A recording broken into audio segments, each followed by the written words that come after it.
Bienvenue pour cette nouvelle séquence de paroles de la vie éternelle avec Marc Joseph. Nous sommes aujourd'hui le 23 septembre 2023. 23 septembre 2023, encore un jour de grâce que Jésus-Christ nous donne. Je dis un jour de grâce parce que je suis venu encore ce matin te rappeler que Jésus-Christ a promis d'être avec toi tous les jours jusqu'à la fin du monde. Si Jésus-Christ est avec toi, donc il est avec toi dans toute la plénitude de sa grâce et de sa bonté pour toi. Alors, c'est un jour de grâce parce que Jésus-Christ est avec toi. Et comme je dis souvent, je ne connais pas les circonstances que tu vas rencontrer aujourd'hui. Je ne connais pas les gens que tu vas rencontrer. Je ne connais pas comment tu vas être traité aujourd'hui. Je ne connais pas ce qui va se passer dans ta vie. Mais je connais une chose, c'est que Jésus-Christ est avec toi parce qu'il l'a promis. Il a dit dans sa parole, je suis avec toi tous les jours jusqu'à la fin du monde. Donc, autant que ce monde existe, autant qu'il est dans ce que tu es dans ce monde, Jésus-Christ est avec toi. Il y a seulement quand ce monde n'existera plus, alors Jésus-Christ ne sera plus avec toi dans ce monde, mais toi, tu seras avec lui dans son royaume. Donc, avec Jésus-Christ, tu dois réaliser que tu es inséparable d'avec Jésus-Christ. Personne ne peut te séparer de lui, ni la vie, ni la mort, ni aucun événement de la vie. Que le nom de Jésus-Christ soit béni. Souviens-toi, n'oublie pas que Jésus-Christ est avec toi tous les jours jusqu'à la fin du monde. Et particulièrement pour cette journée d'aujourd'hui que tu vas commencer à vivre, eh bien, je te conseille de vivre cette journée en te rappelant chaque instant, chaque minute, chaque seconde de ta vie que Jésus-Christ est avec toi. Tu n'es jamais seul. Si tu te confies en Jésus-Christ, tu ne seras jamais tout seul, car il sera toujours là pour te garder dans toutes les circonstances. Et il y a des personnes qui ignorent cette bonne nouvelle. Il y a des personnes qui vivent dans ce monde, mais qui ignorent cette nouvelle-là, qui ignorent cette possibilité d'avoir la présence de Jésus-Christ de façon continuelle dans leur vie.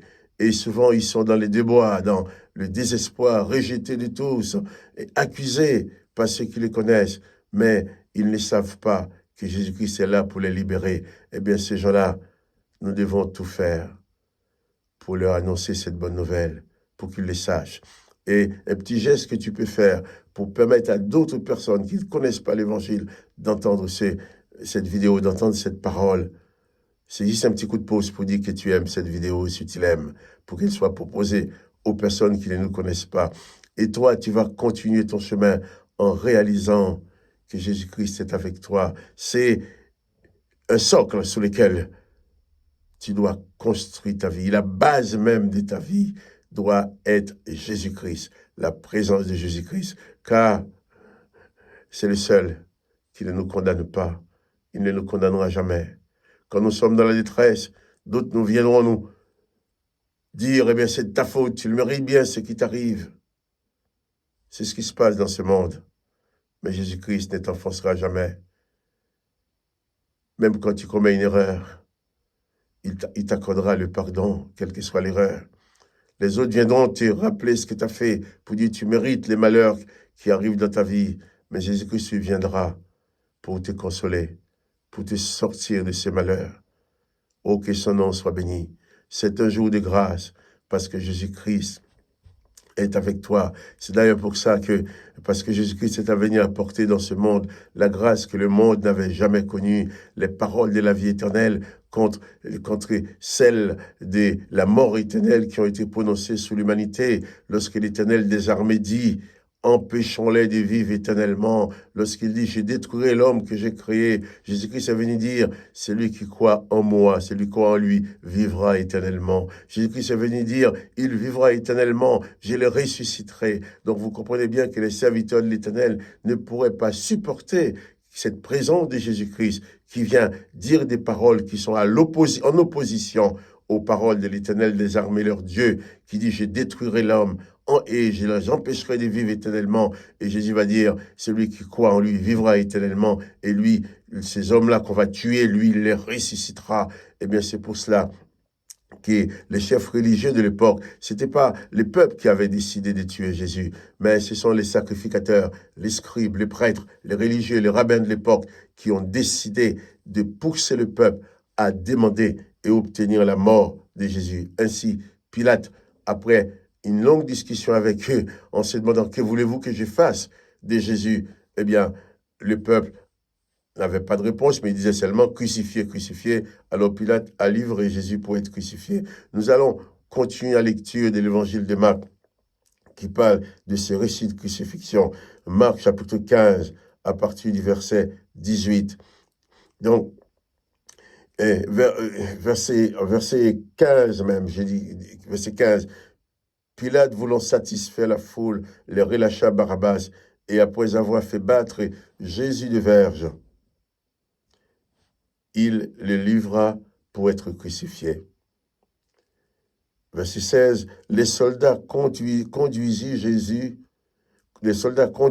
Jésus dans l'intérieur de la cour, c'est-à-dire dans le prétoire, et ils assemblèrent toute la cohorte. Ils le revêtirent de pourpre et posèrent sous sa tête une couronne d'épines qu'ils avaient tressée. Puis ils se mirent à le saluer, « Salut, roi des Juifs !» et ils lui frappaient la tête avec un roseau, crachaient sur lui, et fléchissant les genoux, ils se prosternèrent devant lui. Après s'être ainsi moqué de lui, ils lui ôtèrent la pourpre, lui remirent ses vêtements et l'emmenèrent pour être crucifié. Voilà. Pilate livre Jésus aux soldats, et les soldats ont passé leur temps à s'amuser avec lui, à se moquer de lui. Pour les soldats, c'était un jeu. Ils avaient un bon joujou entre les mains. Ils pouvaient lui mettre une couronne d'épines sur la tête. Et eux, pour ne pas se blesser avec les épines, ils pouvaient prendre un bâton de roseau pour taper sur la couronne d'épines pour bien l'enfoncer dans la tête de Jésus, pour lui faire souffrir au maximum. On va se dire, mais pourquoi? Pilate leur avait posé la question, qu'a-t-il fait du mal pour mériter la mort? Il n'y avait pas de réponse. On voulait uniquement sa mort. Et avant de mourir, les soldats romains se sont amusés avec lui. Oui, pour eux, c'était un amusement. Ils avaient quelqu'un qui était pur, sans tache, quelqu'un qui n'avait rien fait du mal, mais ils avaient le pouvoir de cette personne parce qu'il leur a été livré. Une couronne d'épines sur sa tête. Alors on se moque de lui, salut roi des Juifs. On lui crache dessus. Chacun de nous a envie de demander pourquoi. Mais pourquoi? Pourquoi? Mais le pourquoi, il est écrit dans l'évangile de Jean, chapitre 3, verset 16, car Dieu le Père a tellement aimé le monde qu'il a donné son Fils unique afin que quiconque croit en lui ne périsse point, mais qu'il ait la vie éternelle. Pourquoi? Parce que Jésus est venu apporter à ce monde les paroles de la vie éternelle. Et cette parole de la vie éternelle, les gens, les religieux de l'époque, étaient formatés, programmés pour refuser absolument, pour empêcher absolument que quiconque accède à la vie éternelle, puisque telle a été la volonté de l'Éternel des armées, leur Dieu. Et Jésus est venu en opposition à cela pour dire, celui qui croit en lui vivra éternellement. Alors, voilà pourquoi Jésus-Christ a été maltraité ainsi. Jésus qui dit, mais toi qui es là, qui vis sur terre sans aucune espérance d'éternité, toi qui vis sur terre sachant tout simplement tu vas mourir parce que l'Éternel l'a décidé ainsi, mais tu n'as aucune espérance de vie. Jésus vient dire, eh bien, celui qui croit en moi a la vie éternelle. Eh bien voilà, Jésus a été malmené, maltraité comme ça, parce que seulement il venait apporter au monde la vérité sur leur vie, la vérité sur le mal, la vérité sur les esprits qui les dominent. et la possibilité de vivre éternellement. Alors voilà, on l'a maltraité, on l'a torturé, on l'a fouetté, et tout ça pour me sauver, pour te sauver, pour ouvrir devant toi et moi, pour ouvrir devant nous les portes de la vie éternelle, nous donner la possibilité d'accéder à l'éternité qui nous a été interdite, alors que le nom de Jésus-Christ soit béni. Moi, je vais dire merci à Jésus-Christ. Merci au Père qui nous a donné Jésus-Christ. Merci à Jésus-Christ qui a accepté de souffrir pour nous. Merci à Jésus-Christ qui a accepté tous ces malheurs, qui a accepté toute cette souffrance pour que chaque homme qui vit sur cette terre puisse avoir la possibilité d'accéder à la vie éternelle. Jésus-Christ n'est pas venu pour condamner même celui qui a fait le mal. Il n'est pas venu pour les accabler, mais il est venu pour nous délivrer. Il ne nous demande même pas de mériter cette vie éternelle. Il ne l'accorde pas pure grâce, pas grâce. C'est un cadeau. Et dans cet héritage de la vie éternelle que Jésus-Christ nous apporte, il n'existe aucune notion de mérite. Il ne te donne pas parce que tu mérites. Il te donne parce qu'il te fait grâce. Comme il est écrit dans l'évangile des Jean, la loi a été donnée par Moïse. La loi et les ordonnances de l'Éternel qui étaient là pour condamner, pour détruire les pécheurs. Mais la grâce et la vérité qui est là pour détruire le péché et sauver le pécheur. La grâce et la vérité sont venues par Jésus-Christ. Jésus-Christ est celui seul qui a apporté la vérité dans ce monde. Or, les chefs religieux qui avaient l'habitude de vivre avec leurs lois, leurs ordonnances et leurs mensonges, eh bien, ils voulaient détruire la vérité. Ils croyaient détruire, ils croyaient pouvoir tuer la vérité au travers de Jésus, mais ils ne l'ont pas tué. C'est vrai, Jésus a beaucoup souffert. Ils l'ont torturé.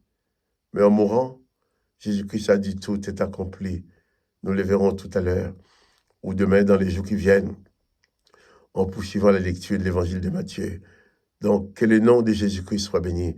Et je bénis son nom avec beaucoup de reconnaissance. Mon cœur déborde de reconnaissance pour ce Seigneur Jésus-Christ qui est venu tout accepter. Il a accepté toutes ses souffrances à cause de toi, à cause de moi.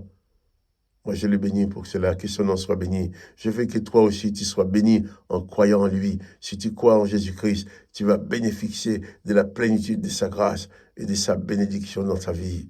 Que toi aussi, tu sois béni. Et quant à moi, Marc-Joseph, je te dis, souviens-toi et n'oublie pas que Jésus-Christ est avec toi aujourd'hui, pour toute la journée et jusqu'à la fin de tes jours. Donc, pas de panique devant les événements. Élève ton âme vers Jésus-Christ. Et je te dis aussi, à demain. N'oubliez pas les petits coups de pouce. J'aime. À demain pour une nouvelle séquence de paroles de la vie éternelle.